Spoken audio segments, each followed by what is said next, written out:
So today we have Karen Laidlaw. She is a part of HP's Talent and Learning Group, and she is a growth mindset expert. She travels around the world meeting HP leaders and helping them to develop growth mindsets within their teams. So we're very lucky to have Karen today. And Karen, take it away. All right. Thank you. And I'll just come on video for a second to have a real face there as opposed to just a picture. And I am going to talk about growth mindset today. I'm very excited to do this for you. I've done it a lot for our leaders at HP, but it's nice to actually work with people who are, have an interest in this, or maybe in school, maybe embarking on a business or embarking on career. So I'm very excited about that.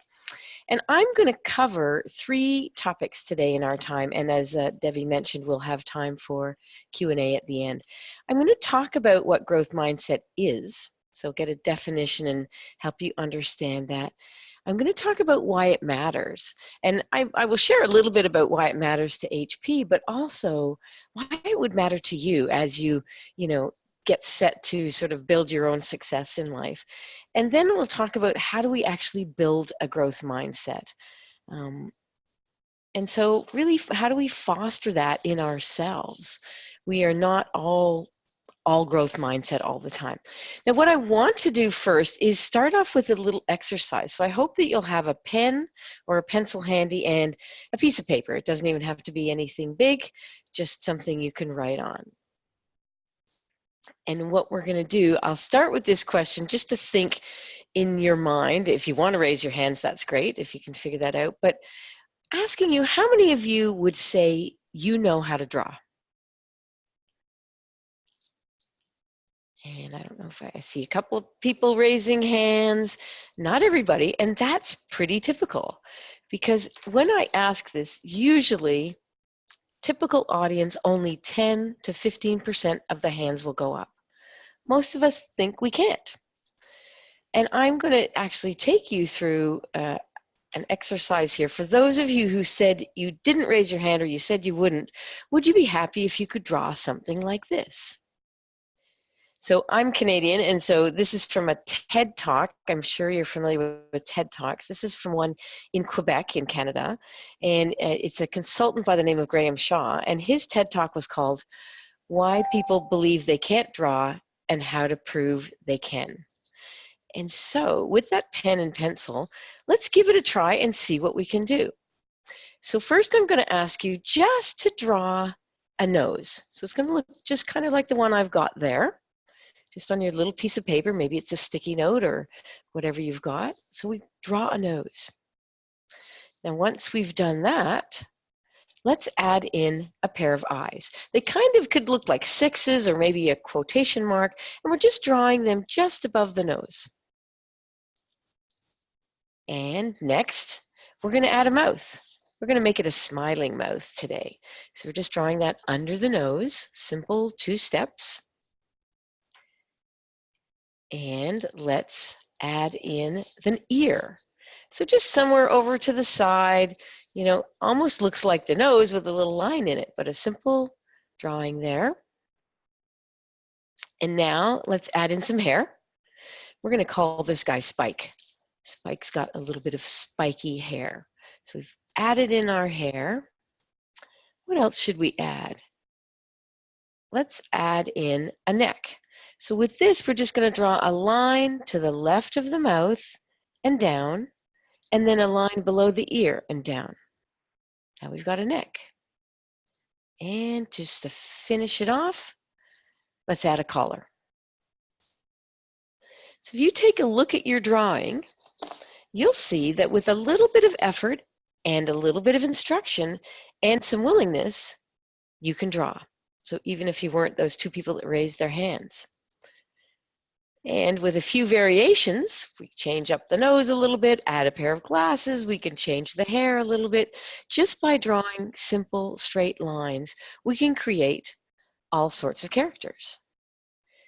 And so while we might have said at the initial, I can't draw, we find that a little bit of help, a little bit of effort, and we can do it. And that is really what growth mindset is all about as we think about it. So what we want to do is think, what exactly do we mean by growth mindset? And why does it matter to you? I think as a life philosophy, whether you're in school, starting a business, working at a charity, or just in relationships. And of course, it matters to us in corporate. So we just demonstrated that there's things we can do that we might not think we can do. Or maybe somebody told us we can't do it. Or maybe in school we got some marks that made us believe we couldn't do something. But when we put in a little bit of an effort, we find that we might actually be able to do it. So this is an example where we've moved ourselves through that little drawing from a fixed mindset to a growth mindset. Of course, the people who said they could draw were already in that set, but the rest of us, we were able to move ourselves into a fixed mindset just with a bit of effort. So growth mindset became something important to HP as a corporation. We separated into two companies, and there was a lot of change happening. We needed to change the culture inside the company and decide how we were going to lead. And we knew that we wanted to create a culture where everybody felt included, where everybody felt like they could bring their best work to the company, and that we could actually innovate. And we have 55,000 people in HP, and we wanted everybody innovating, not just the people at the top. So we worked with a company that studies neuroscience and realized that growth mindset was probably the first place we wanted to start. So again, we'll define what it is and then why it matters and how we can build it. So this lady that we're picturing here is Carol Dweck, Dr. Carol Dweck. She is a Stanford professor. She's done a TED Talk about this, you might have heard, called The Power of Believing You Can Improve. She's a psychologist at Stanford, and she's an Harvard Business Review contributor. And she's also written this book called Mindset, The New Psychology of Success. And she actually started this work with school kids, I think the youngest school kids, kids that were 6 years old. And what she became curious about is, why were there some students that weren't interested in anything but the mark they got on a test? So they might get a test back, look at the mark, and go, okay, and then just put the paper aside. But there were other kids who really looked at the test, looked at what they got right, looked at what they got wrong, and got curious. Maybe they talked with their fellow students, or they asked the teacher, or they looked through their notes to figure out what they got wrong and how they could still learn that. From there, she started noticing also with school kids why some of them would stay at puzzles longer than others. Say the Rubik's Cube, if you know that, or just a regular jigsaw puzzle. Why did some kids stay at it longer than others? And this is what started her thinking about mindset, and she realized there were some who believed they could improve and get better, and that's why they stuck with it, and they had a growth mindset. And there were others that maybe didn't think they could improve, and so they quit the puzzle sooner, or they just took a look at their mark and that was it. So this notion of these mindsets, which she calls the psychology of success and how we can fulfill our potential, she started bringing that into the workplace and started to see, how does this show up in businesses and offices around the globe? And in fact, it does. So she started working on that. And her theory is really that there's these two mindsets, fixed mindset and growth mindset. And in the fixed mindset, it's really what you believe about your talent. Whether you believe that you were born with certain talents, they're innate, you have them or you don't, and they don't really change. If you believe that, that's really a fixed mindset. If you think that you've got a certain set of talents that you came to Earth with, but you can keep developing them, you can develop new ones, you can keep going further, then you might have more of a growth mindset. So you start with some talent, but you keep on moving it forward. And so that's what was the ethos of her ideas here. And so if you had a fixed mindset and you wanted to go and do something in life, a career, start a business, work with a charity, but let's say that particular position or role needed an IQ of 140. If your IQ was 130 and you had a fixed mindset, you'd go, okay, well, that's it.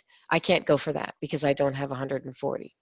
If you had a growth mindset, you'd go, oh, okay, well, I only have 135, but I bet you I can learn what I need to learn. So that was her whole thinking. And to take it a little bit further, it was really whether you can't do something or you can't do it yet. So I can't do it is what a fixed mindset person says, but a growth mindset person might say, I can't do it yet. And there's some magic in that word yet, because it activates a part of your brain. It's actually called the premotor cortex, which is part of your conscious brain. And when that part gets lit up when we say the word yet, your brain starts searching for ways that you can learn how to do something. So it might think of a book you could read. It might think of someone you could talk to, or something you could practice to learn how to do it. So that power of that word yet is really, growth mindset people use it, fixed mindset people don't. So taking it a little bit further, we look at these two ways of thinking. Fixed mindset says, I'm either good or I'm not. It's kind of an on-off switch about your talents and your abilities, and even your character traits. Growth mindset says, I can get better. Wherever I am, I can get better. And so as we explore those a little differently, fixed mindset says, I'm either born smart or I'm not, and growth mindset says, regardless of how I'm born to learn. I can keep learning. Fixed mindset says I've got to prove myself, I've got to demonstrate my skills to other people, and I've got to perform better than others. So very much a competitive landscape. It's all about the mark. It's all about what you can show to others. Whereas the growth mindset says, I mean, they may be able to do all those things, but they really focus more on, can I improve? Can I keep developing skills? And can I perform better than you or better than how I did this before? So it's really competing, but you're competing against yourself as opposed to the people around us. And what that does is frees up our mind to not be caught in the trappings of whether I'm good or not, but just be thinking about whether I can get better. In fixed mindset, feedback is a threat. When somebody says, can I give you some feedback? It feels like they're going to tell us something that is not good, some way we're not good. Whereas the growth mindset people say, okay, sure, because that's going to help me learn. I will be able to keep going if you give me feedback on what's working and what's not. Likewise with goals. Fixed mindset people, stretch goals are bad. I don't want to push myself. If I already knew how to do it, I'd be doing it. I don't, so don't give me a stretch goal, because that's going to cause me stress and make me feel like I'm not good at something. But the growth mindset people say, hey, give me a stretch goal. I don't know how much I know. I don't know how good I can be at this until you give me a stretch goal and I can try. So when we try to think about these mindsets and which one we're operating from, and by the way, none of us are all fixed mindset or all growth mindset. We have things where we're fixed on and things that we have growth mindset on. But we can notice what mindset we're operating from. And so remembering that we can operate from both, I'm a little bit fixed mindset on computer stuff, on IT stuff. When something goes wrong with my computer, even this morning, I couldn't get into the Zoom room initially, and I can start panicking because I have a little bit of a fixed mindset that I don't know how to do this, and I'm working on that. But I recognize that I have a fixed mindset on that. Whereas there's lots of things I have a growth mindset on. I can get better at this. I didn't like to have myself recorded, and I've gotten better at that. And it really applies to all areas of our life, not just the things we're studying in school, not just the things we might do at work. And what's the most interesting thing about this is that Carol Dweck, the person who noticed this and explored this and came up with this idea of mindsets, she actually admits to having a fixed mindset all through her years at university. She was in a fixed mindset. So believing, I got to prove myself, I've got to demonstrate that I know it, I've got to get better grades than everybody else, and, I'm smart. So guess which courses she would sign up for at university when she had a choice? You know, she signed up for the ones she knew she could get an A on. She wanted to prove herself, and believing that's what I've got to do and perform better, I'm going to take the courses where I can get the highest marks. So I think that's tremendously cheering that the person, the psychologist who developed this concept of fixed and growth mindset, can readily admit she had a fixed mindset as she went through school. And of course, she has gotten better and moved herself into growth mindset on that, and challenging herself by maybe taking harder courses. So what does it sound like when we hear people or ourselves saying we've got a fixed mindset?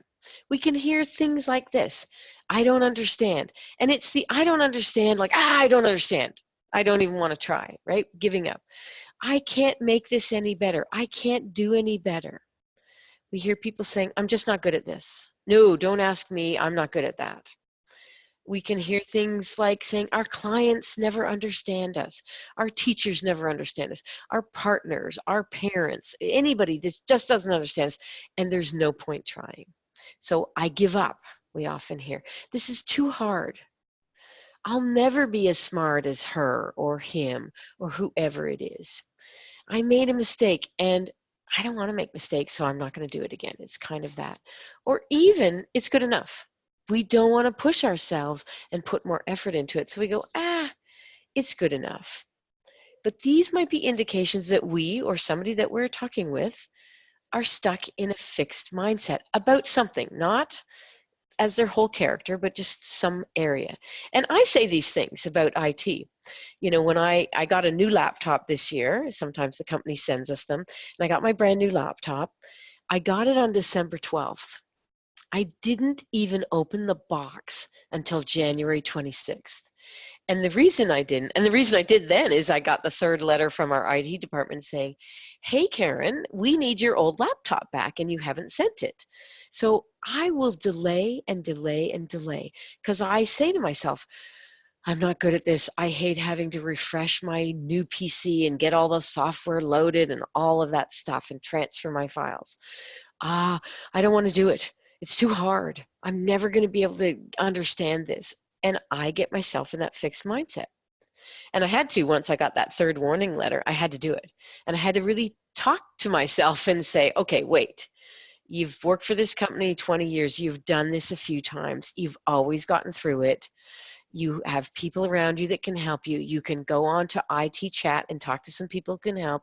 You can follow the steps. Everybody in the company's doing it. You can do it. I had to push myself into that growth mindset because I was stuck there, right? So that's a little bit of my story of recognizing that I wasn't in a growth mindset. I was stuck in that fixed mindset.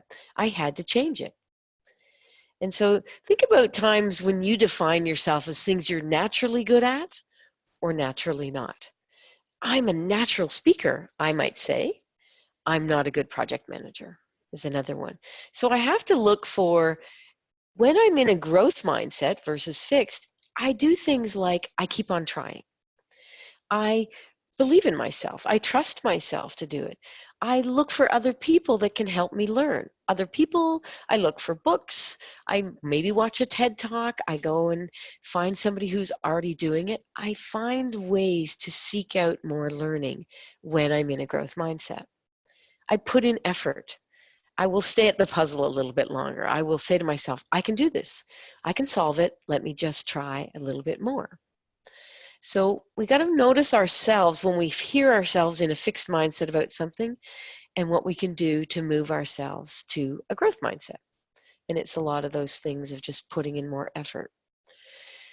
It also shows up, we can see our mindsets when we think about making a mistake.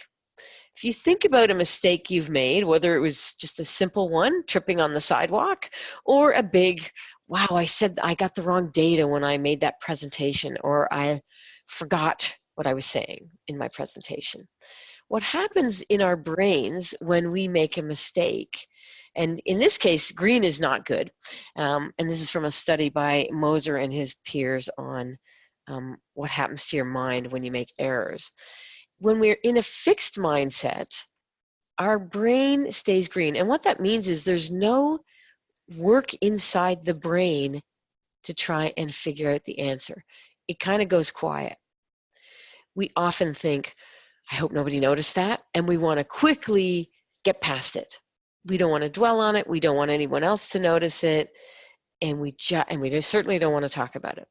Now, even in a growth mindset, we maybe hope people didn't notice, but we know that they probably did. And our brain inside it goes red. It means there's circuits firing. There's neurons thinking, going, wow, okay, I got that wrong. What could I do to fix that? Who else could help me here? How can I learn from this? How can I not do that the next time?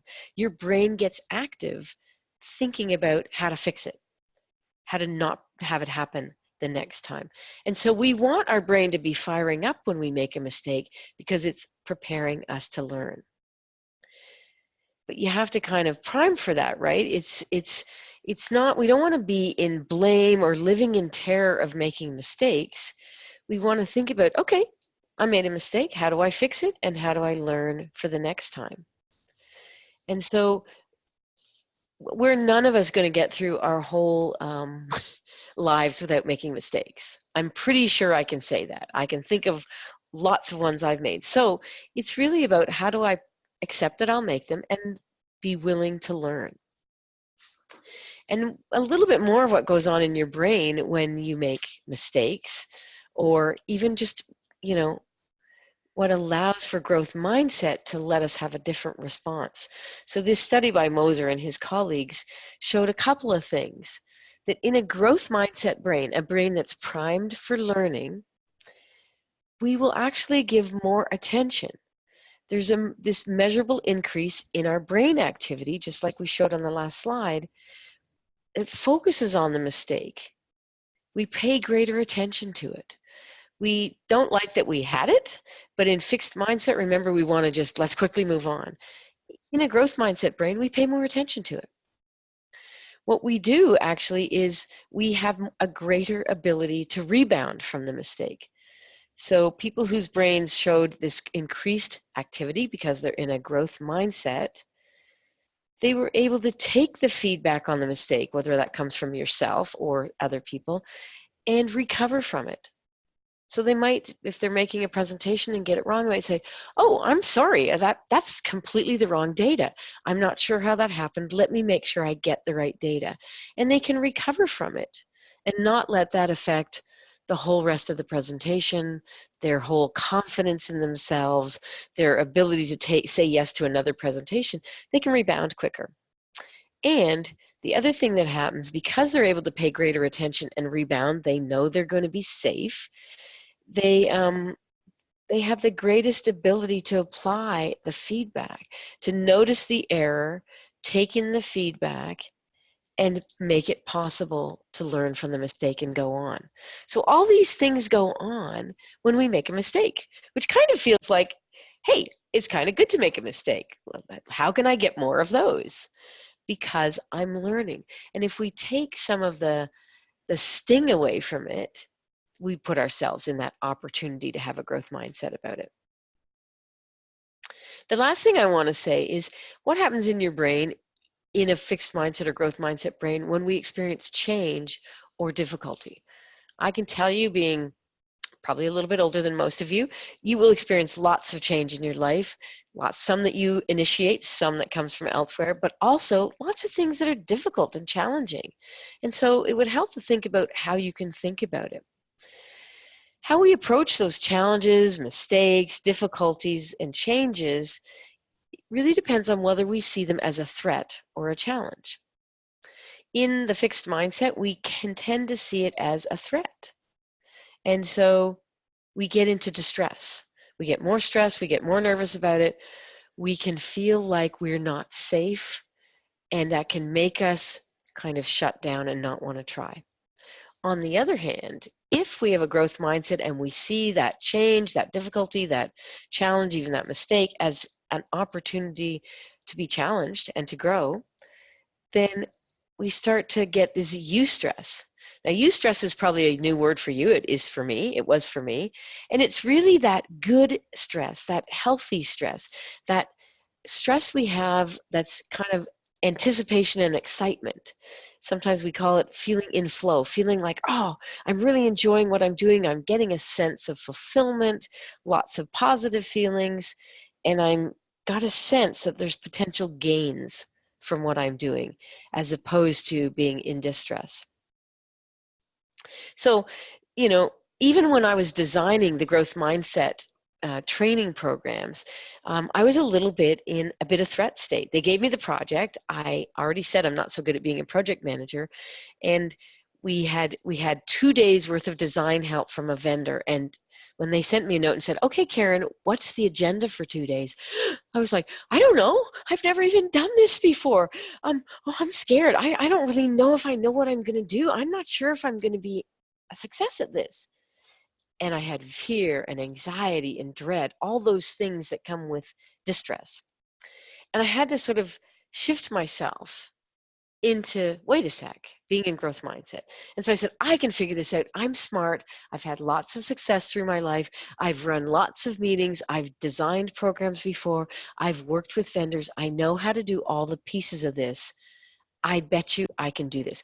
Where can I get some help on what should be in the agenda? And then I remembered another project I was on where they were doing a similar thing, and I had an agenda I could use and refine. And then I also thought, who else is going to be with me? Oh, I've got a colleague that I've worked with before.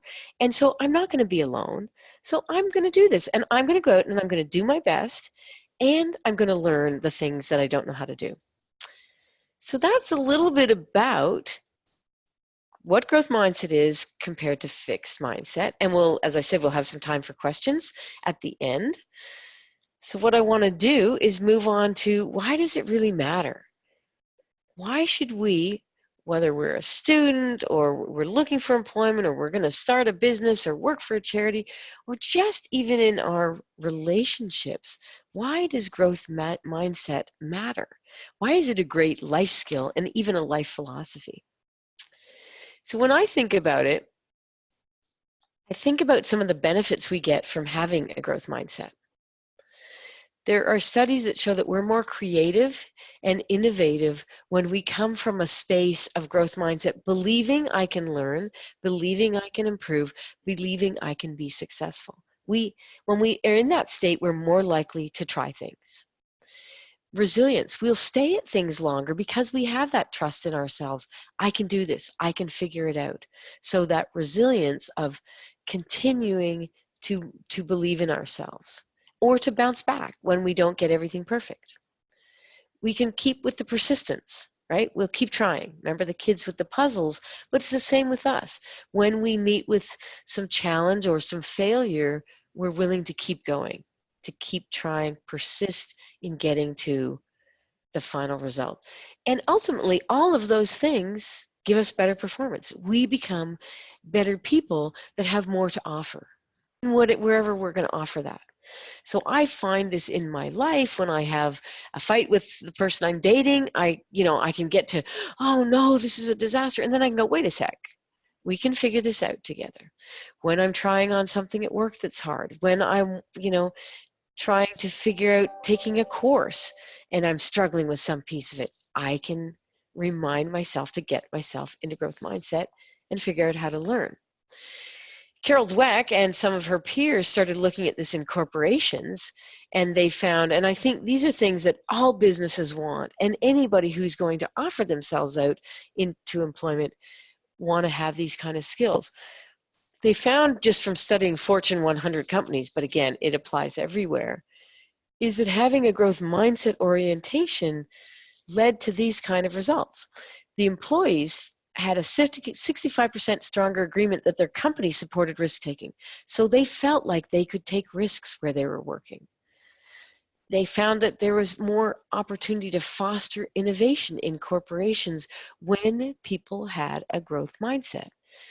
When you go out to do what you're going to do for your life's work, you're going to want to be able to take risks and foster innovation. So that comes from being around people who have a growth mindset. That comes from you bringing in a growth mindset. Third thing, higher agreement that people had more trust in their company. And I think this goes to us. We have more trust in ourselves when we have that growth mindset.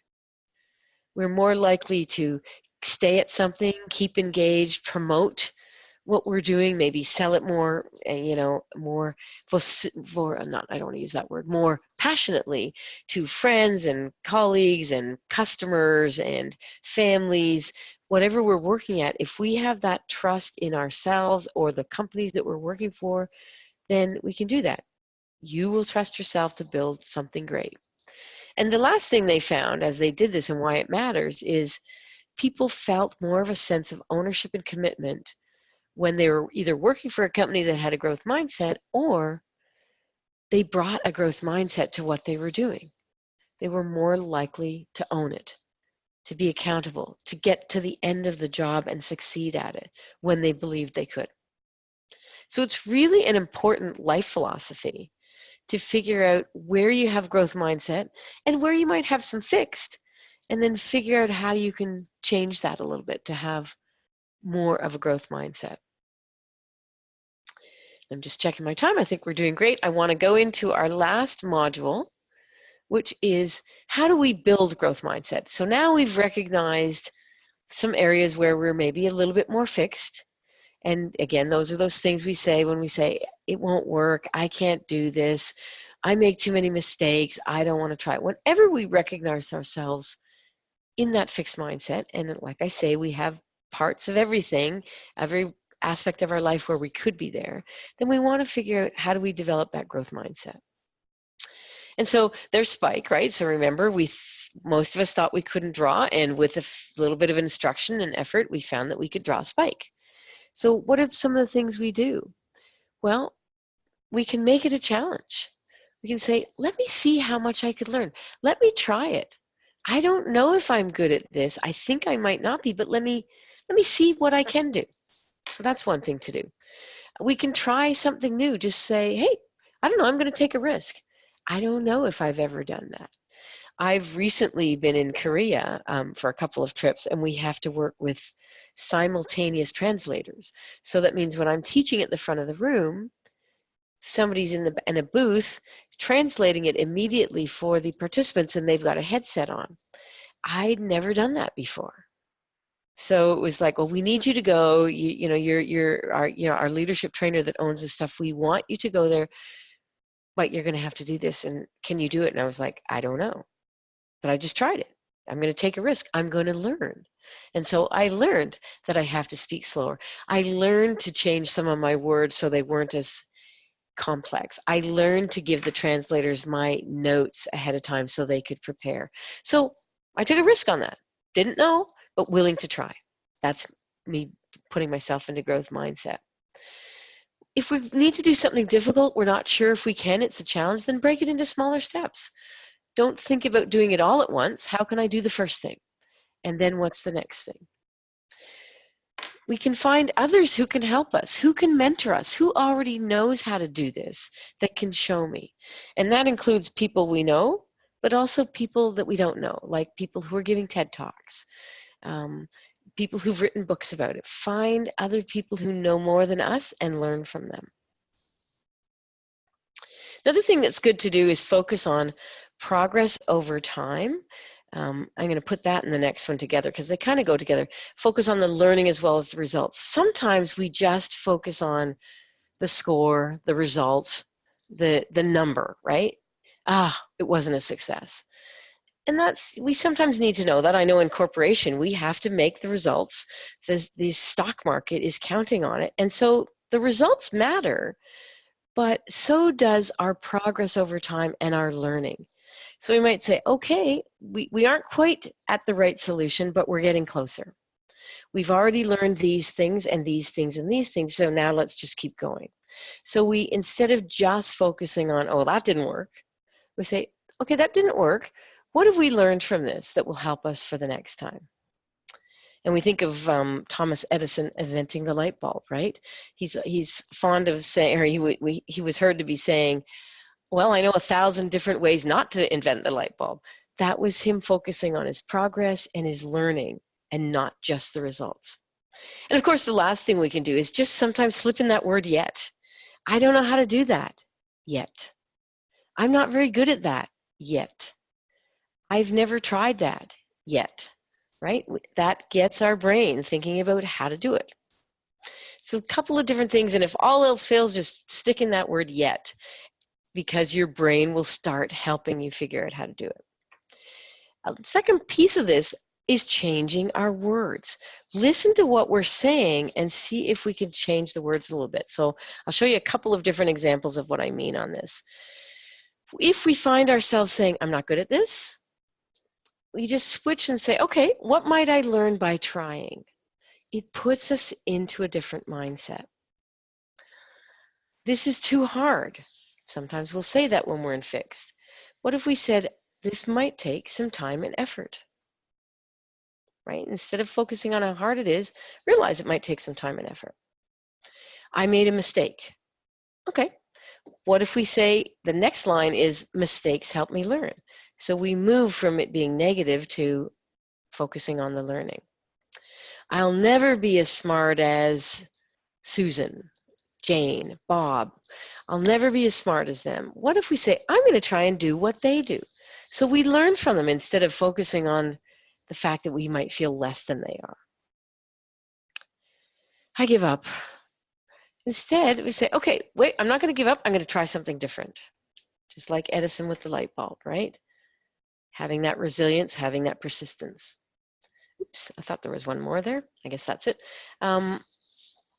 So when we think about that, we know what growth mindset is and versus fixed mindset. We talk about why it's important. As a life philosophy, look for where you have growth mindset and magnify it. Look for where you have fixed and reframe it. And then we talked about the different ways to do that, focusing on what we're learning and breaking things into smaller chunks, and then even changing our words.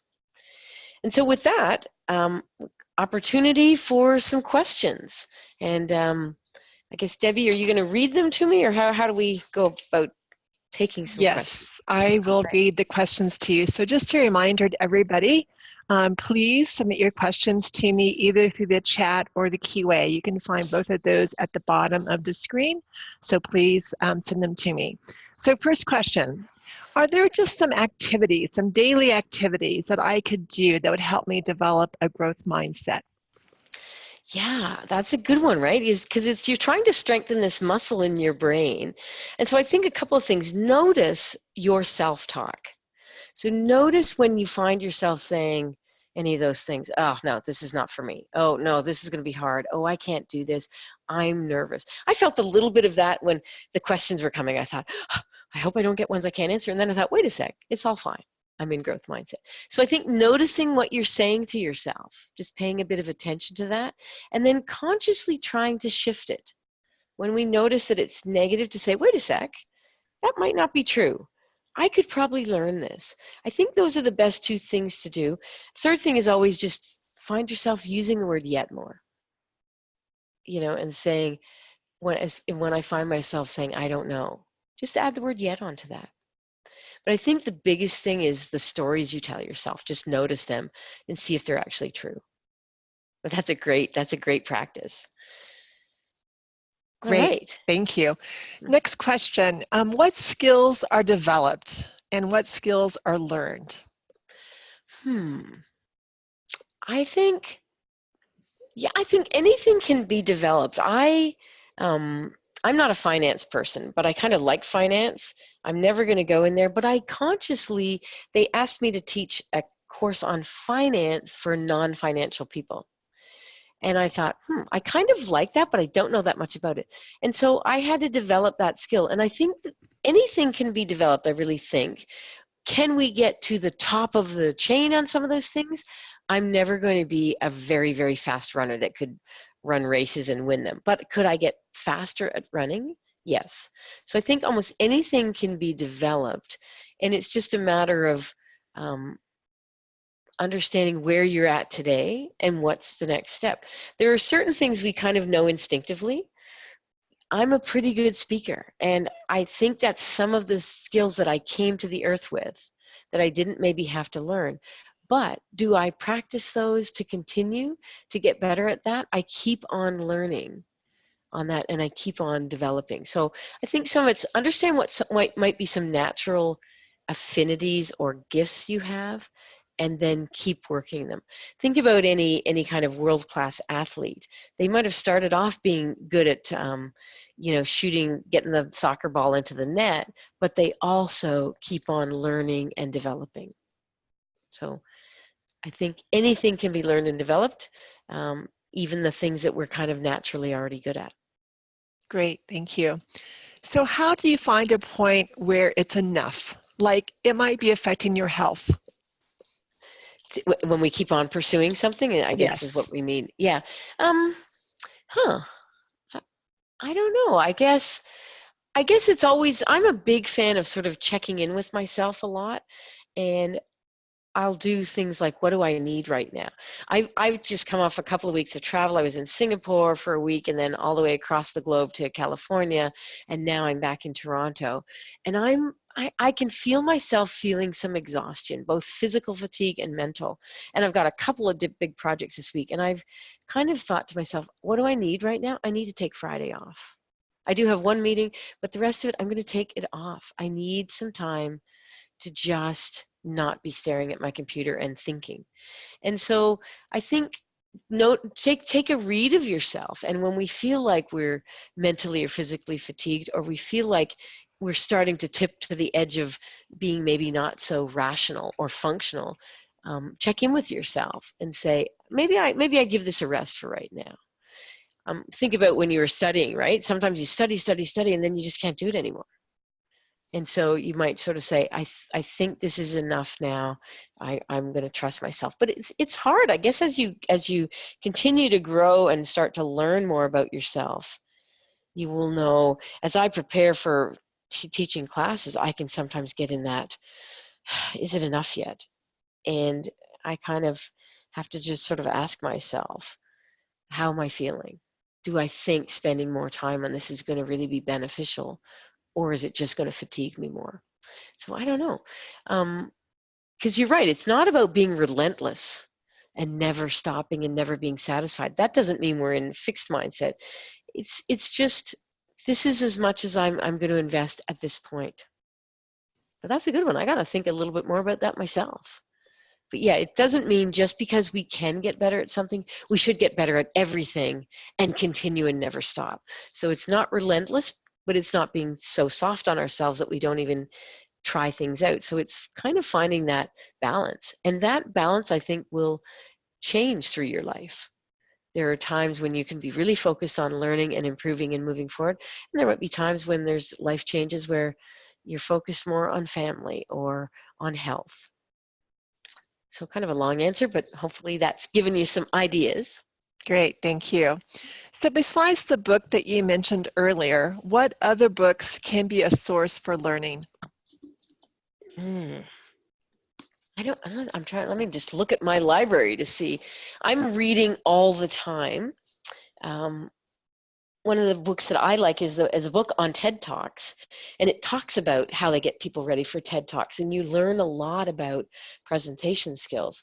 I've been reading a book on inclusion right now to get better at myself creating a more inclusive environment. So I think anything that gets you curious about a topic and teaches you how to learn.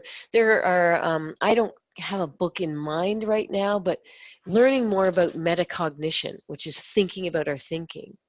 Anything that gives you more awareness of yourself, that helps you understand your inner dialogue, so anything on emotional intelligence. And then the other thing that's just coming to my mind is people are always recommending books to me.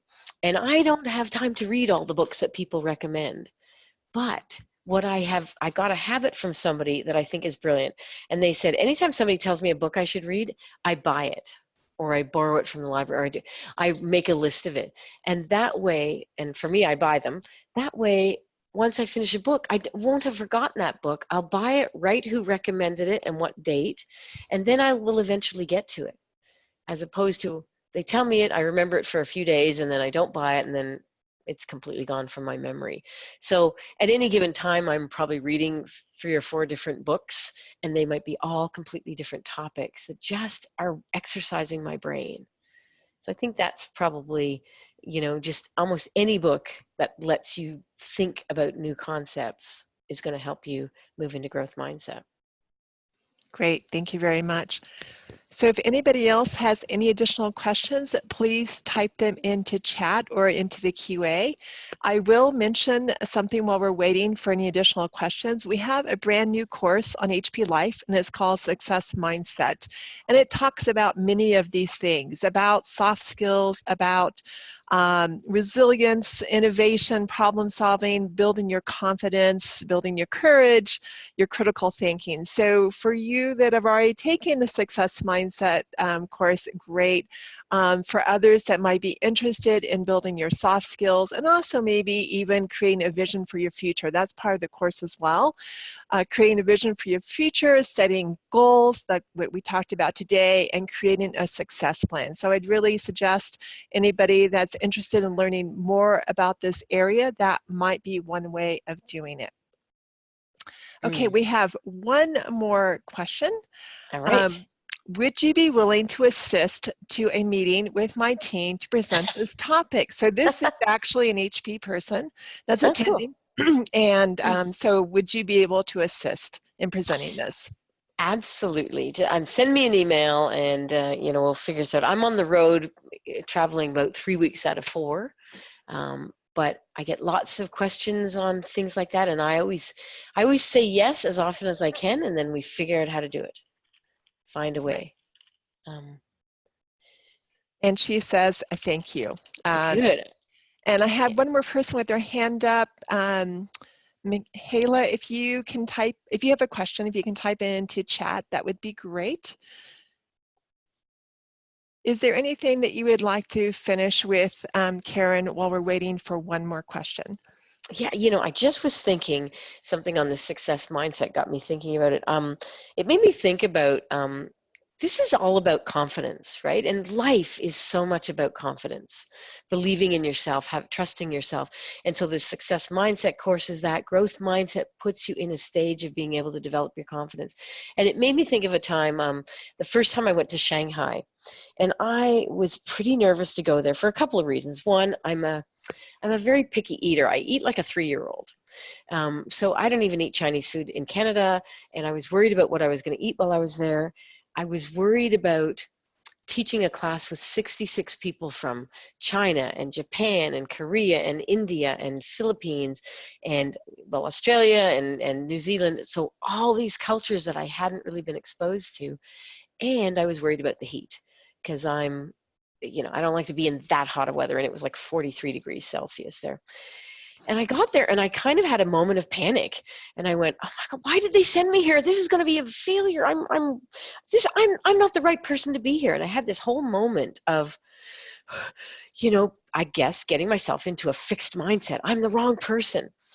And I remembered a picture I had on my fridge, and I texted my son and said, "Would you take a picture of that and text it to me?" And he did. And it was a picture of a circle, small circle, that said inside it, your comfort zone. And then there was a larger circle outside of it, a big circle, and it said where the magic happens. And it reminded me that we want to stay in our comfort zone and the things we already know how to do and that we can prove and demonstrate and be better than others at. But the magic happens outside of that when we put ourselves into a growth area. And so I did the course. I bought a silk shantung jacket that the people from China loved. I bought it in bright, vibrant colors that the people from India loved. I sat at lunch with a table of people that were all speaking different languages, and I just put myself in that space. And it was one of my favorite classes. And when I went back 10 months later to finish the course with them, I was so excited about that trip. And it wouldn't have happened if I didn't push myself out of my fixed mindset, out of my comfort zone, into the magic area. So that's what can happen with this. And that's where the confidence comes, and the courage and the resourcefulness and the resilience. So notice when you're in fixed, and know that magic can happen if you move yourself out of it. Great. We have one more question. Yay. How to overcome the people around us that somehow may have fixed mindset and may not know that they put down other people when we want to try a new thing? Oh man, that is such a good question, right? Because we can manage it ourselves, and then we get to the people who go, "You can't do that." Or, "No, it's not going to work. Let's not even try." how do we manage that, right? And it is, some part of it is talking about growth mindset and fixed mindset and sort of laying that groundwork. So somebody asked me to come and talk to their team. When we all start to understand this concept, then maybe those people can start recognizing themselves. But if you haven't done that yet, how do we kind of bring that up? And sometimes it can be finding gentle ways to say, well, yeah, you're right, it might not work, but I think we should, what if we tried? What if we found a way to at least try it in little ways? So maybe sometimes acknowledging what they say, because that's their feeling and we all like to be acknowledged, but then saying, are we willing to try at least something? So maybe point out a small step we could take, or even saying, I know it's a risk. I'm willing to take that risk. I'd like to see how much I could learn about this. So maybe sharing a little bit of your own interest in it. And then probably my third thing is, as much as you can, try to limit your exposure to some of those people. Sometimes they're very close to us, maybe in our family, but I have a colleague that's always, I call her a Debbie Downer. She's sorry, Debbie, I don't mean you, but it's an expression we use sometimes in North America, but where they're always going to put a wet blanket over everything and make us feel bad. And I try to not be around them as much as I can. Or if I have to be around them a lot, I don't share some of my big ideas with them because they're going to try and, discourage me. So, but that is a real challenge to, so I try to think about who might do that and see if I can shift them a little bit or limit my access to them or teach them a little bit more about this concept. But that is, I think it doesn't ever go away. You've always got to guard against keeping yourself in that positive state because people aren't all there. That might be some tips to help. And I will just add one more thing to that is maybe you can have them take the Success Mindset course as Exactly. a start, because it talks about comfort zones, it talks about soft skills, and then we're also going to have a link to the recording of the growth mindset in the course. And so maybe they will find that link and discover growth mindset on their own. Yeah. It's true. Yeah, send them a link to the TED Talk or just start the dialogue about it. But, I'd love to tell you there's a simple, foolproof way to do it, and there probably isn't. But I think the more of us who develop this growth mindset and spread our enthusiasm and our resilience and our confidence and courage, we can influence in that positive way.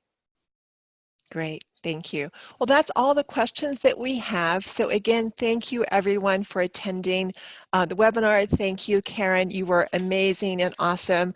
It was great content, and I think you see that in the comments that people really enjoyed I haven't even looked at them. your comments and suggestions. So thank you. And with that, we are going to close the webinar. All right. Thanks, everyone. Go out and change the world with your positive growth mindset. Thank you. Bye, everyone. Bye-bye.